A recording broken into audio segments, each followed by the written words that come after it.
अस्सलामुअलैकुम नाज़रीन कराम, नई वीडियो में आपको खुश आमदीद कहते हैं।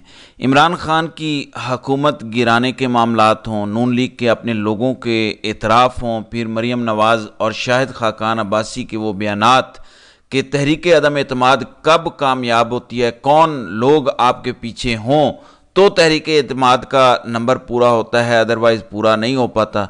फिर MQM बलूचिस्तान अवामी पार्टी का किरदार। लेकिन अब थोड़ा सा मामला तब्दील हुआ है। जनरल बाजवा जो पहले इंटरव्यूज़ देते रहे, फिर ये दावा किया गया कि उनके इदारे की जानिब से एक शटअप कॉल उन्हें दी गई है कि ये आप क्या कर रही हैं।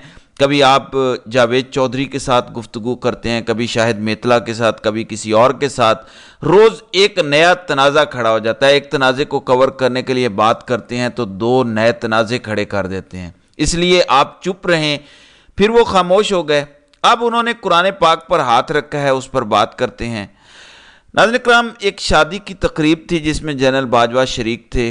सीनियर सहाफ़ी मुजीबुर रहमान शामी भी वहाँ मौजूद थे। मुजीबुर रहमान शामी का यह दावा है कि उस शादी की तकरीब के दौरान जनरल बाजवा से उनकी बात हुई और उन्होंने उस दौरान कुरान पाक पर हाथ रखा। हुआ क्या, वो मैं आपको बता देता हूँ। नंबर 1, वो कहते हैं कि जो इमरान खान ये दावा करते हैं कि जनरल बाजवा ने अमेरिका के साथ मिलकर उनकी हुकूमत गिराई। अब इस सिलसिले में मुजीबुर रहमान शामी का ये कहना है कि उन्होंने अपनी जेब से कुरान पाक निकाला, उन्होंने उस पर हाथ रख कर हलफ दिया, कसम उठाई और कहा कि अमेरिका के साथ मैंने मिलकर इमरान खान की हुकूमत नहीं गिराई या हुकूमत गिराने के हवाले से उनका कोई किरदार नहीं था। दूसरे नंबर पर उन्होंने ये कहा कि ये जो कहा जाता है कि खराबी सेहत की बुनियाद पर नवाज शरीफ को उन्होंने जेल से निकाला और लंदन भिजवाने के लिए उस वक़्त की हुकूमत पर दबाव डाला या उस वक़्त कोई डील इस्टेब्लिशमेंट और नवाज शरीफ के दरमियान हुई, इसकी भी उन्होंने तरदीद की है। फिर तीसरे नंबर पर उन्होंने एक और बात की। जनरल बाजवा ने उस वक़्त जो एक्सटेंशन ली, और एक्सटेंशन क्योंकि पाकिस्तान तहरीक इंसाफ ने दी, तहरीक इंसाफ ने क्यों एक्सटेंशन दी, फिर जिस तरह मुस्लिम लीग नून ने वोट दिया, या फिर उसके बाद जब वो एक्सटेंशन का वक्त ख़त्म हुआ तो नून लीग की हुकूमत आई, तो उस पर सवाल था कि क्या इस दौरान वो दोबारा एक्सटेंशन मांग रहे थे या क्या मामला था। इस पर भी उन्होंने अपनी तरफ से वजाहत दी और कहा कि इसमें उनका कोई जो है वो किरदार नहीं था और ना ही मैंने इसका कोई तकाजा किया।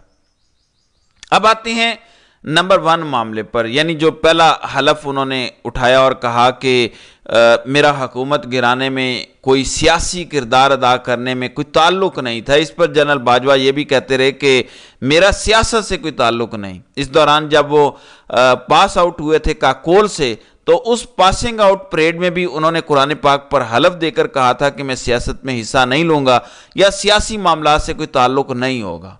फिर जनरल बाजवा समेत बाकी लोगों ने यही हमें बताया कि माजी में हमने गलतियां की हैं, हम पॉलिटिक्स में इन्वॉल्व रहे, अब हम नहीं इन्वॉल्व होंगे। लफ्ज़ ए पॉलिटिकल इस्तेमाल किया गया, लफ्ज़ न्यूट्रल इस्तेमाल किया गया। अब एक तो ये भी सवाल का जवाब है कि आपने तब भी तो कुरान पाक पर हलफ उठाकर कौम को बताया था और आपने कौम के सामने हलफ दिया था। अब आते हैं दूसरे नंबर पर कि इन्होंने कहा कि नवाज शरीफ को भिजवाने में मेरा कोई किरदार नहीं था और इस हवाले से हलफ दिया, कसम उठाई। ख्वाजा आसिफ हुकूमती वजीर हैं, ऑन द रिकॉर्ड उन्होंने कहा है कि नवाज शरीफ को बाहर भिजवाने में जनरल बाजवा का किरदार था, जनरल बाजवा ने रोल प्ले किया था।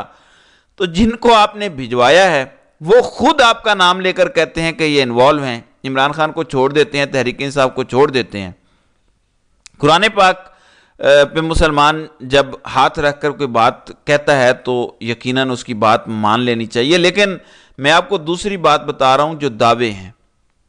नंबर 3, मुद्दत मुलाजमत में तोसी के हवाले से कोई दबाव नहीं डाला। अब नवाज शरीफ के करीबी लोग या सहाफ़ी, मैं नाम ले देता हूं, अनीक नाजी ने ट्वीट किया इस पर कि क्या आपके ससुर एक प्लान लेकर लंदन नहीं गए थे? क्या वहां पे मुलाकात नहीं हुई थी? क्या वहां पे मुख्तलिफ ओहदे और मुख्तलिफ चीज़ें तय नहीं पाई थी या कोई डिस्कशन नहीं हुई थी?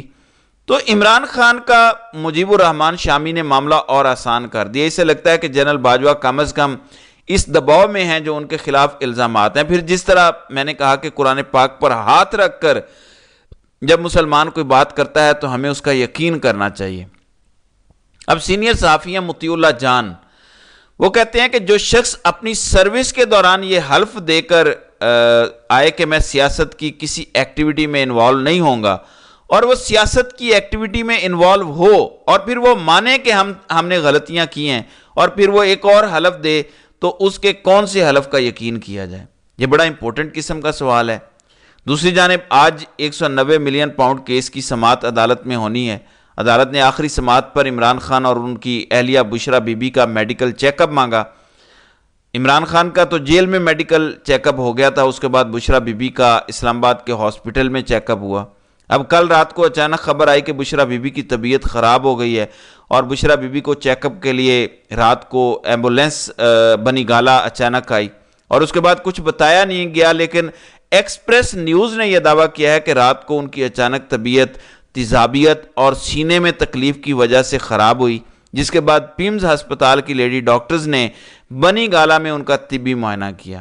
اس کے بعد متعلقہ لوگ بنی گالا کے سامنے پہنچے، لیکن انہیں اس بارے میں کچھ بتایا نہیں گیا۔ اب پاکستان تحریک انصاف کے چیئرمین بیرسٹر گوہر نے اس پر تھوڑی دیر قبل ایک ٹویٹ کیا اور کہا کہ بانی چیئرمین عمران خان کی اہلیہ بشرا بی بی کی دوران قید بگڑتی صحت بے حد تشویشناک اور نہایت سنجیدگی کی متقاضی ہے۔ رات گئے ایمبولینس کی بنی گالا آمد کے حوالے سے بھی تمام تر تفصیلات کو مخفی رکھا گیا، ہمیں اس حوالے سے اطلاعات تک نہ دی گئیں، اور تمام تر کوششوں کے باوجود معلومات کی فراہمی سے گریز کیا گیا، اور ان کی صحت و سلامتی کے حوالے سے ہماری تشویش میں اضافہ کیا گیا، جس کی ہم شدید الفاظ میں مذمت کرتے ہیں اور حکام بالا کو متنبہ کرتے ہیں کہ بشرا بی بی کی صحت و سلامتی کی ذمہ داری آپ پر عائد ہوتی ہے، جسے سر انجام دینے میں آپ اب تک مکمل طور پر ناکام ہیں۔ ظاہر ہے عمران خان خود بھی کہتے ہیں کہ اس کی وجہ یہ ہے کہ میرے اوپر دباؤ ڈالا جا رہا ہے کہ تم مان جاؤ، اور بیوی کے ذریعے یعنی بشرا بی بی کے ذریعے مجھے بلیک میل کیا جا رہا ہے۔ پھر عمران خان کی آج ہمشیرہ علیمہ خان کہہ رہی تھی کہ عمران خان کسی قسم کی ڈیل کے لیے تیار نہیں ہے، اور وہ یہ چاہتے ہیں کہ آئین اور قانون کی بالادستی ہو۔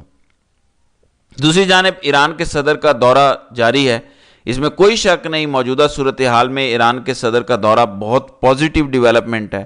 آپ جانتے ہیں کہ انہوں نے جہاں ابھی حملہ کیا یعنی اسرائیل پر، اس حملے کے دوران ظاہر ہے دباؤ پاکستان پر بھی آیا ہوگا، اس میں کوئی شک و شبے والی بات نہیں ہے کہ آپ یہ دورہ نہ کریں، اس کا میسج نیگیٹو جائے گا۔ ایران کے صدر بھی یہی بات کر رہے تھے کہ پاکستان کی قوم بڑی انقلابی ہے، ان کے بڑے خیالات ہیں، اسی وجہ سے ایران سمجھتا ہے کہ پاکستان ہمارے دل کے قریب ہے۔ آج وہ لاہور پہنچے ہیں، اور لاہور میں وہ مزار اقبال پر گئے، مزار اقبال پر ان کی گفتگو لائیو چلائی گئی، اور اس کی ایک وجہ یہ ہے کہ علامہ اقبال صرف پاکستان کے ہی نہیں قومی شاعر نہیں ہیں، بلکہ وہ ایران کے بھی قومی شاعر ہیں، اور ان کو اقبال لاہوری بھی کہا جاتا ہے۔ وہ دو ممالک کے قومی شاعر ہیں، تو انہوں نے ان کے مزار پر حاضری دی، وہاں پہ وہ لائٹر نوٹ میں گفتگو بھی کر رہے تھے، تو انہوں نے کہا کہ میں چاہ رہا تھا کہ پاکستان میں ایک عوامی جلسے کا اہتمام کیا جاتا، اور میں اس عوامی اجتماع سے خطاب کرتا، لیکن کچھ وجوہات کی بنیاد پر ایسا ممکن نہیں ہو پایا۔ ظاہر ہے سیکیورٹی کے معاملات اور باقی ساری چیزیں ہیں، لیکن ان کا پاکستان آنا بڑا امپورٹنٹ ہے۔ آپ جانتے ہیں کہ تھوڑا عرصہ قبل ایران کی جانب سے ہماری سرزمین پر ایک میزائل داغا گیا، پھر پاکستان نے بھی اس کا جواب دیا، لیکن وہ چیزیں نارملائز ہو گئیں، جیسے بھائیوں میں آپس میں تلخ کلامی ہو جاتی ہے، تو یہ ایک اچھی ڈیولپمنٹ ہے۔ لیکن انہوں نے یہ جو بات کی ہے لاہور میں کھڑے ہو کے، یہ بڑی دلچسپ ہے کہ وہ ایک عوامی اجتماع سے خطاب کرنا چاہتے ہیں۔ ظاہر ہے پاکستان اور ایران کے بڑے تاریخی اور قریبی تعلقات ہیں، اس میں مزید بہتری آنی چاہیے۔ تو ناظرین کرام، آپ کی اس ویڈیو کے حوالے سے کیا رائے ہے؟ آپ اپنی رائے کا اظہار کامنٹ سیکشن میں ضرور کیجیے گا۔